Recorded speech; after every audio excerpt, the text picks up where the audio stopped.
Bonjour et bienvenue dans Agir pour l'environnement, le seul magazine de l'océan Indien entièrement consacré à l'environnement de Mayotte. Et aujourd'hui, nous allons parler de la provenance de l'eau dans notre département. Comment faire pour en avoir plus? Et oui, grande question, agir pour l'environnement dans notre quotidien, moi j'y crois.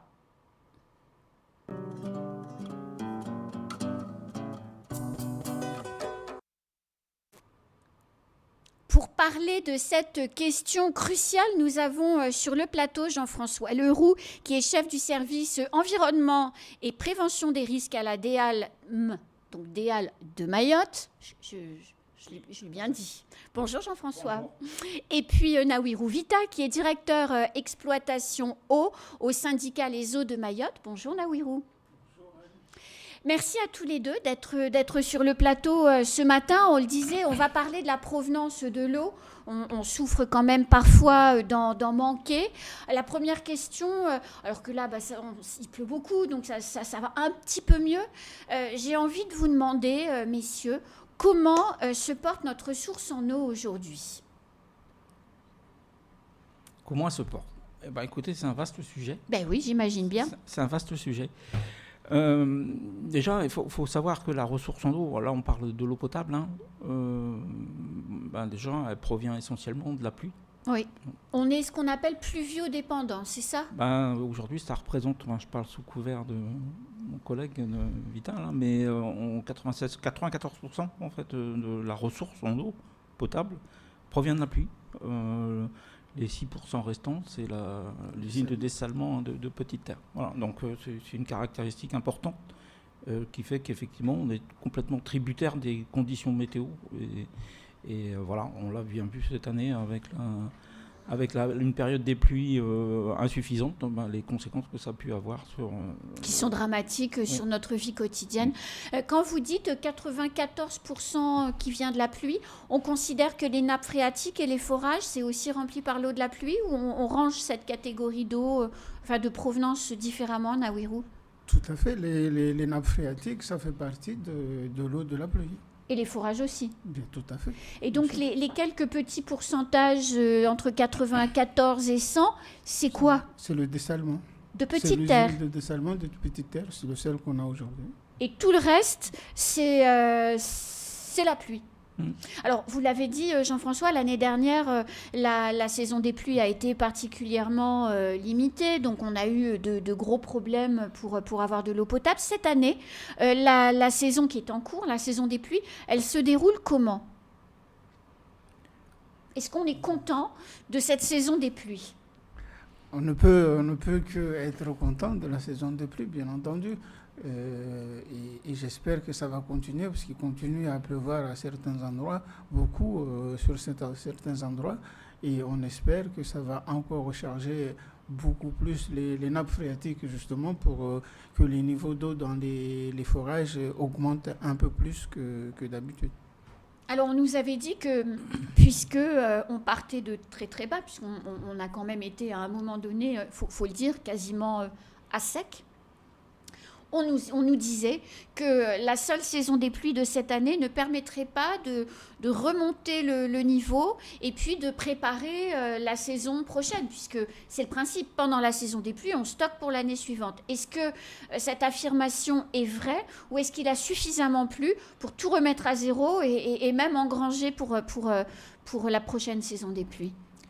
Alors, quand vous dites à sec, c'est les retenues collinaires qui étaient à sec. Oui. Il y avait encore de l'eau dans les nappes et les forages continuaient à produire de manière normale. Ça, c'est une autre information importante, c'est qu'il y a plusieurs quand même sources d'eau. On a parlé des forages, qui représentent, je crois, c'est 30% de la production d'eau potable. Ça devient beaucoup? C'est relativement constant, ça continue à évoluer, on en parlera peut-être tout à l'heure. Voilà. Après, la source la plus importante, ce sont les captages, c'est-à-dire les prélèvements en rivière.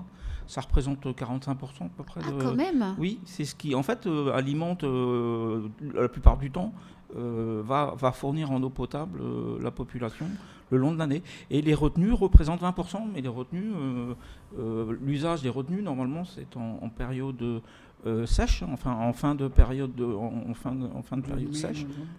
Donc en fait, si je comprends bien ce que vous expliquez, c'est qu'on utilise au maximum l'eau des forages, l'eau des captages, et c'est quand il n'y en a pas assez, parce que voilà, la ressource commence à se tarir, on va chercher à ce moment-là les retenues collinaires. C'est comme ça que c'est organisé. Oui, tout à fait. En fait, en période de saison des pluies comme aujourd'hui, on n'a pas besoin de recourir à l'usage du dessalement. À la retenue collinaire. Les forages et les rivières suffisent pour produire de l'eau dans l'ensemble des usines.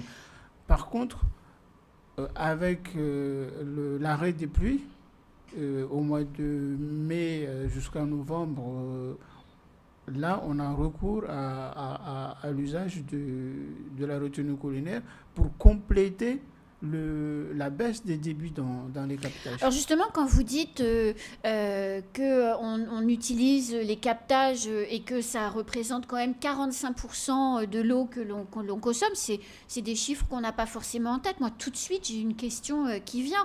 Et on l'a tous fait l'expérience en nous promenant dans la nature. Les rivières, elles sont quand même dans un triste état en termes de saleté, en termes des fameuses embâcles, voire même on a des barrages dans les rivières. Dans quel état aujourd'hui, alors je ne sais pas qui de vous deux répondra, mais je sais que vous, Naouirou, vous avez une bonne idée là-dessus. Ils sont comment? Quel état nos rivières aujourd'hui? Les rivières aujourd'hui sont dans un piteux état, je dirais, et là je suis encore gentil, mais les rivières sont dans un état lamentable parce que c'est l'action de l'homme qui fait que les rivières sont dans cet état-là. Et la seule manière de reprendre la main dessus, c'est la conscience collective. La conscience collective, c'est se dire que nous avons besoin des rivières. Je ne mets pas n'importe quoi dedans. Mais ça, pour avoir cette conscience collective, je ne sais pas par quels moyens on peut y passer, mais il y a aussi un autre phénomène qu'on constate aujourd'hui, c'est la déforestation. Oui. La déforestation et également le terrassement non contrôlé. C'est-à-dire qu'aujourd'hui, on a des rivières que lorsqu'il pleut, on ne peut pas capter l'eau parce qu'il y a tellement de détritus qui descendent de ces rivières et de la terre aussi qui descend. Du coup, la turbidité de ces rivières ne permet pas le traitement de l'eau dans les usines. C'est pour ça que aujourd'hui, à l'heure où on parle, on a des coupures d'eau dues à ce phénomène. Mais comment on peut faire pour améliorer tout ça? Parce qu'il y a des programmes qui existent, qui sont notamment avec l'ONF, mais aussi avec l'ADEAL, pour justement replanter. On voit, il y a des initiatives qui sont faites. C'est insuffisant? Insuffisant, aujourd'hui, c'est vrai qu'il y a un gros besoin. Alors après, pour rebondir sur ce que disait Vitin, c'est qu'effectivement, aujourd'hui, il y a nécessité de protéger la ressource en eau, mais à la fois sur protéger en volume la ressource, c'est-à-dire faire en sorte que le maximum de ressources soit disponible, notamment pour l'usage important qu'est la production d'eau potable. Donc ça passe par effectivement l'abandon d'un certain nombre de pratiques, puisqu'aujourd'hui tout à chacun va aujourd'hui utiliser l'eau, puiser l'eau dans la rivière pour ses besoins personnels, parfois on l'a vu l'année dernière pendant la crise, au détriment de production d'eau potable. Et puis il y a le volet qualité, effectivement là les cours d'eau sont dans un piteux état. Alors c'est vrai qu'il y a le volet déchets, c'est-à-dire qu'il faut absolument arriver à maîtriser la gestion des déchets, mais on est tous concernés, puisqu'on est tous consommateurs d'eau, et à partir du moment où on consomme de l'eau, on la rejette. Et les déchets, c'est nous qui les produisons. Aussi, et on rejette de l'eau, et voilà, il y a beaucoup de rejets qui se font encore directement dans le milieu naturel, sans passer par des traitements. Bon, voilà, il faut que tout le monde, en fait, ait conscience de ça. Donc il y a des programmes là, qui avaient été mis en place, notamment en fin d'année dernière, qui s'appellent les ambassadeurs de l'eau, qui visaient à sensibiliser la population Et puis notamment, ils avaient dans leur mission l'installation de ce qu'on appelle des mousseurs. C'est des petits dispositifs que vous mettez sur vos robinets d'eau, qui vont en fait réduire la quantité d'eau que vous utilisez sans que vous vous en rendiez compte. Donc voilà, c'est des petits dispositifs comme ça qui peuvent aussi aider à mieux utiliser la ressource qu'on a déjà. C'est la première chose à faire. Bien sûr. Avant d'essayer d'en trouver d'autres, déjà on utilise au mieux et on préserve celle qu'on a. Ça, c'est ce qui est important. Alors, il y a quand même une question du coup. Si on a besoin d'entretenir nos rivières, on sait qu'il y a des programmes de replantation qui sont faits. Alors, il pourrait y en avoir plus, mais il y en a qui sont faits. Qui doit payer? Qui doit réaliser l'entretien des rivières? Elles sont à qui, les rivières? Les rivières à Mayotte, c'est une spécificité. Les rivières appartiennent au conseil départemental. Donc, c'est lui qui doit payer pour les nettoyer, les entretenir, c'est ça? Le conseil départemental a un service dédié à l'entretien des rivières, effectivement. En fait, effectivement, ils sont gestionnaires de ce qu'on appelle le domaine public fluvial, Oui. donc à Mayotte. Mais en fait, il y a une co-responsabilité, parce que les collectivités, les interco notamment, ont également des compétences, et notamment une compétence qu'on appelle la GEMAPI, qui est la GEMAPI, la gestion des milieux aquatiques et de la protection contre les inondations. Voilà. Donc ça, c'est des compétences qu'elles se sont appropriées, là, qu'elles commencent à vouloir mettre en œuvre. Donc voilà, il y a au moins 2 acteurs identifiés. Le conseil départemental a adopté en fin d'année dernière, son schéma de gestion ou de renaturation des rivières. des cours d'eau. Vous avez fait un diagnostic qui allait dans le sens de ce que vous disiez, Nawirou, qui était alarmant. Hein. Oui. Voilà, donc aujourd'hui, il y a des acteurs qui sont identifiés, qui se mettent en marche. Mais qui paye? Parce que après, je pense qu'on n'a pas besoin d'avoir fait de très très longues études pour se dire, quand on marche dans la nature, qu'il faut effectivement entretenir les rivières, qu'il faut également ramasser les déchets. Je crois qu'on est tous d'accord pour le dire.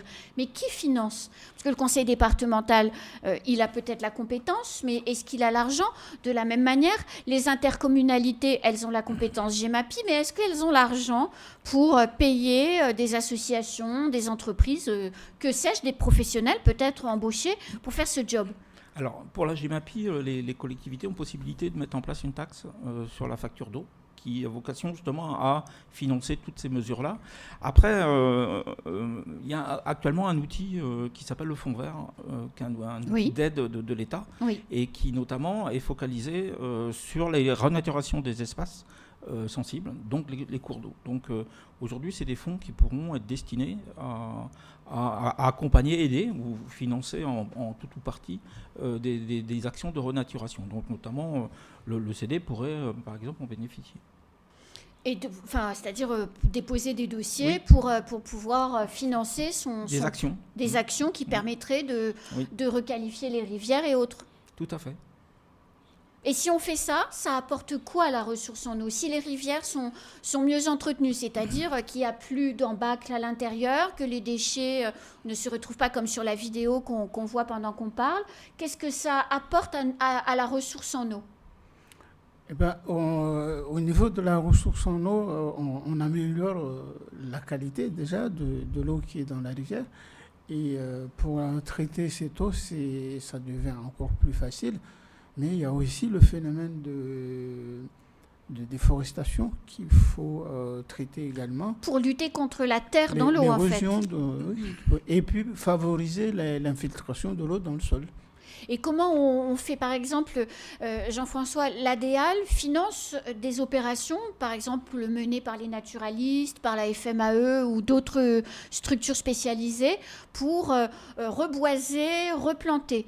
Je pense notamment à la presqu'île de Sazilé, je pense également à Mbouanatsa. Il y a beaucoup d'opérations qui sont menées et qui sont réalisées. Il faut combien de temps pour que ce soit efficace? Parce qu'on a vu les plans, ils sont grands comme ça. Je suppose que ça ne va pas marcher en un an, l'histoire. Non. Alors, déjà, peut-être pour continuer sur la qualité de l'eau qui est prélevée, en milieu naturel, il doit être traité. Bien L'eau sûr. doit être traitée pour être Oui, potabilisée. elle ne va pas directement dans le robinet. Donc, moins elle est de qualité, plus il faut de traitement. Bien sûr. Donc, ça complexifie la production d'eau potable. Bien Il sûr. faut savoir aussi que l'année dernière, il y a des captages qui ont arrêté d'être utilisés parce qu'il y avait une pollution chimique qui rendait l'eau impropre au traitement. Mais Jean-François produire de Leroux, l'eau comment il potable. pouvait y avoir une pollution chimique alors qu'on n'a pas d'industrie chimique? Mais parce qu'il n'y a pas besoin d'industrie chimique pour utiliser des produits chimiques. On utilise tous des produits chimiques. Et aujourd'hui, il y a des pratiques de pêche, par exemple, qui sont illégales. C'est naturel. Hein. Comment? La manganèse, c'est naturel dans l'eau. Hein. Oui, mais quand on fait, par exemple, de l'agriculture illégale et qu'on utilise des produits, des pesticides illégaux, ça n'arrange rien à la rivière d'à côté, je suppose. Non, au Tout à contraire. fait. C'est Ce sont des néfaste. pratiques illégales, hein, mais Bien sûr. qui existent. Mais qui existent. Tout à fait.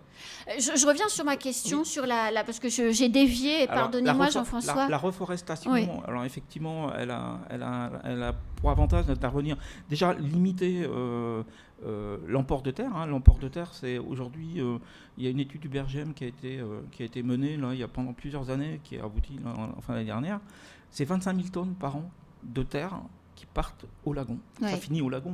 Hein. Oui, Et donc bien ça, sûr. l'origine de ces terres-là, c'est des pratiques agricoles qui vont favoriser l'emport de terre. C'est beaucoup de chantiers, y compris des chantiers de particuliers, où toutes les terres ne sont pas gérées, et puis partent à la moindre pluie, partent et se retrouvent dans les cours d'eau avant d'arriver dans le lagon. Mais qu'est-ce qui est pire? C'est les conséquences de la déforestation, c'est-à-dire on voit la culture sur brûlis, hein, on regarde, il suffit de se balader dans Mayotte, on regarde les collines, tout le temps il y a des petits feux ici et là. Donc qu'est-ce qui coûte plus cher à la nature? Ces pratiques de culture sur brûlis ou les travaux de chantier où la terre, le gravier, les granulats utilisés ne sont pas couverts?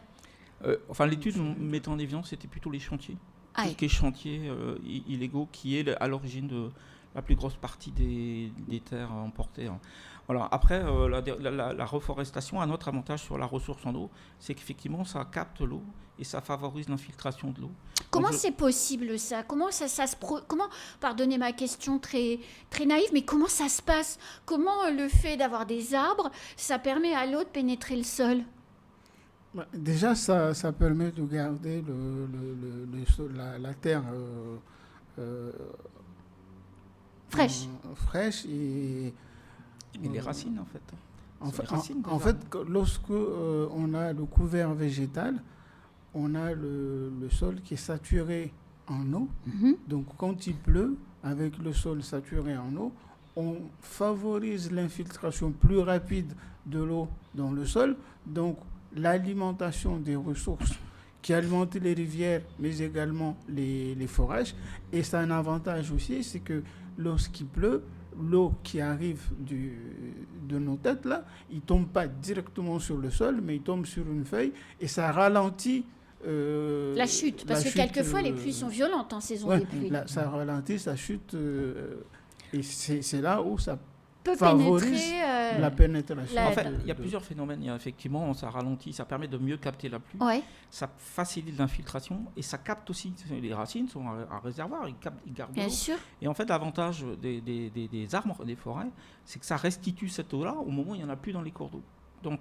Donc c'est une ressource disponible qui peut augmenter et faire durer un peu plus Bien sûr. les débits dans les rivières et prolonger encore plus les prélèvements dans les rivières. Donc c'est pour ça que c'est important en fait de protéger. Alors déjà protéger de la déforestation et replanter. Alors nous dans notre jardin, par exemple, on contribue à améliorer la recharge de la nappe phréatique si on plante des fleurs, des arbres, si on verdit son environnement proche, on lutte aussi contre la terre qui ravine parce que tout est en pente, hein, alors ça va vite si on enlève tous les arbres. C'est néfaste en fait à l'alimentation en eau. Hein. Donc il faut le faire, il faut planter. Bien sûr, parce même que chez soi. La ressource aujourd'hui, je veux dire, on a perdu quasiment la moitié de la ressource en eau. Parce que... Les débits des cours d'eau aujourd'hui, oui. Il suffit de regarder il y a 15-20 ans et aujourd'hui, au niveau des débits, mais également de la qualité. Même si vous plantez chez vous, ça favorise à l'évaporation de l'eau. Et c'est cette évaporation-là qui permet aussi la formation des nuages. Des nuages. Donc c'est bénéfique. Bien entendu, c'est bénéfique. Alors, combien aujourd'hui à Mayotte on consomme d'eau? Parce que là, je crois qu'on a tous bien compris qu'on était acteurs du quotidien en ne coupant pas les arbres, en replantant, en faisant pas n'importe quoi dans son champ familial pour faire son agriculture perso. Mais on consomme combien d'eau? En fait, le besoin aujourd'hui, le besoin réel, le besoin est compris entre 41 000 et 43 mètres cubes jour. Et la capacité de traitement qu'on a, elle est à 40 600 mètres cubes jour. Donc, ce qui veut dire qu'on consomme plus. On a besoin de plus d'eau que ce qu'on est capable de produire. Mais alors, et on le voit sur la vidéo qui tourne pendant qu'on est en train de discuter, quand des gens, comme ça, pour de l'agriculture illégale, les pratiques illicites, mettent des barrages, alors des beaux barrages, bien faits et tout, dans les rivières, ça a quoi comme conséquence sur nous, en fait ? Parce qu'eux, ils piquent l'eau pour alimenter leurs champs, donc on comprend très bien pourquoi ils le font. Mais nous, ça a quoi comme conséquence quand on empêche l'eau comme ça de s'écouler normalement ? C'est toute la question du partage de la ressource. Là, aujourd'hui, ce partage-là, il n'est pas organisé. Donc chacun fait un peu ce qu'il veut. S'il a besoin d'eau, quelqu'un qui a besoin d'eau, il va sur un cours d'eau, il fait son barrage, il prélève l'eau, y compris dans certains endroits, on a pu constater comme là. Voilà, parce que là, c'est en amont de la retenue collinaire. Oui, donc, oui, en plus, ça empêche l'eau de remplir la retenue collinaire. Tout à fait. Donc, voilà, donc en fait, ça détourne une ressource qui n'est plus disponible pour produire de l'eau potable. On disait tout à l'heure qu'on consommait déjà en moyenne plus que ce que l'on est capable de potabiliser. La tendance, elle est à l'augmentation du besoin en eau ou c'est stagne ?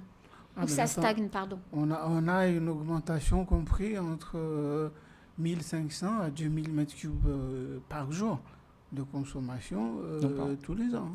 Ouais, pour 38 000, enfin la consommation était 38 000 mètres cubes jour en 2021.